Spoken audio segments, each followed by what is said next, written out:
ورحمة للعالمين. صدق الله العظيم وصدق رسوله النبي الأمين المكين المتين الكريم، ونحن على ذلك لمن الشاهدين والشاكرين والحمد لله رب العالمين.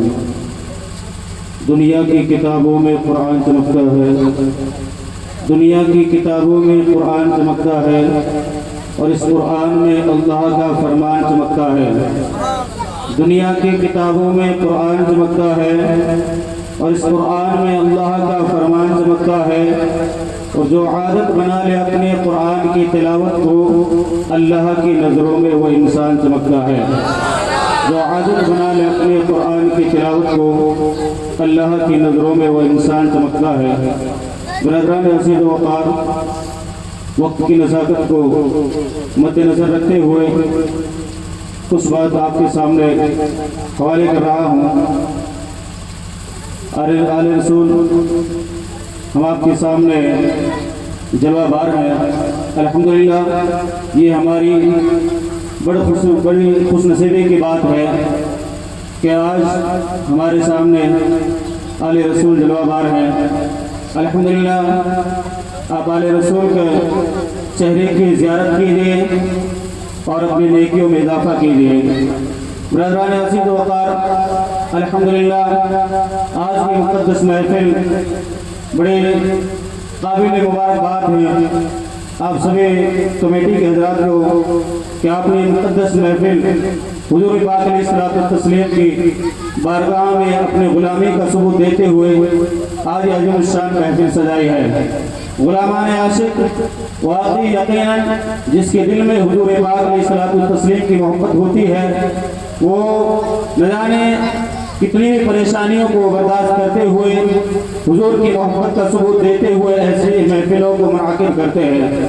برادران عزیز و وقار، ایک واقعہ میں آپ کے سامنے بیان کر دوں. اس سے پہلے کہ درود پاک پڑھ اللہم صلی علی سیدنا مولانا محمد مبارک وسلم صلاۃ والسلام علیہ یا رسول اللہ صلی اللہ تعالی علیہ وسلم. آقا کریم صلی اللہ تعالی علیہ وسلم کی سیرت کے متعلق آپ نے حضرت سے بہت کچھ سماعت فرمایا. ایک واقعہ میں آپ کے سامنے بیان کر دوں. آقا رحمت صلی اللہ تعالی علیہ وسلم کی بارگاہ اقدس میں ایک صحابی رسول آئے اور کہ یا رسول اللہ میرے گھر پہ آپ کی دعوت ہے. میرے آقا نے اس دعوت کو قبول کیا. تو جیسے آقا کریم صلی اللہ علیہ وسلم اس صحابی رسول کے گھر تشریف لانے کے بعد میں آپ گھر پر بیٹھے اور پھر چند وقت گزرا.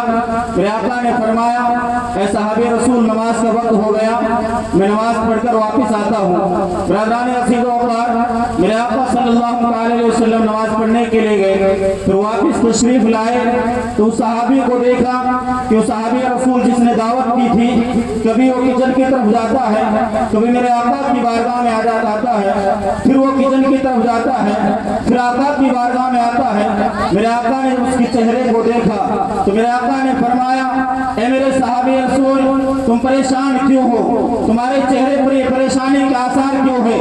میرے آقا نے فرمایا اے میرے صحابی میں دیکھ رہا ہوں تم بڑے پریشان نظر آ رہے ہو. صحابی رسول کہتے ہیں یا رسول اللہ میں نے آپ کی دعوت کی تھی، لیکن جیسے ہی میں نے مچھلی کو کاٹ کر ہانڈی میں ڈالا ہے اور جب اس کو میں چولہے پر چڑھاتا ہوں تو وہ آگ بجھ جاتی ہے، جب اس ہانڈی کو نیچے اتارتا ہوں تو آگ جلنا شروع ہو جاتی ہے، جب اس کو چولہے پر رکھتا ہوں تو آگ بجھ جاتی ہے، ماجرا سمجھ میں نہیں آتا. میرے آقا نے فرمایا اے میرے صحابی اس مچھلی کو میرے پاس میں لاؤ تو صحیح. کہ وہ صحابی رسول اس مچھلی کو حضور کی بارگاہ میں لانے کے بعد میں میرے آقا نے اس مچھلی سے پوچھا اے مچھلی ذرا تو بنتی کیوں نہیں ہے، آگ تجھ سے بجھ کیوں جاتی ہے؟ تو وہ مچھلی کہتی ہے یا رسول اللہ ایک مرتبہ سمندر میں کچھ لوگ سفر کر رہے تھے، کشتی میں سوار تھے اور میں نے دیکھا اس کشتی میں سوار لوگ آپ پر درود پاک پڑھ رہے تھے. جب میں نے ان کا درود پاک پڑھا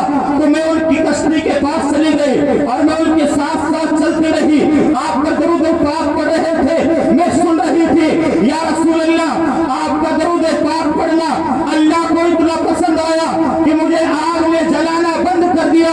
میرے آقا فرماتے ہیں جب مچھلی ہو کر میری محبت میں درود پاک سن کر آگ سے بچ جائے تو میرا امتی ایسی محفلوں کو سجا کر مجھ پر درود پڑھ کر تو اسے جہنم کی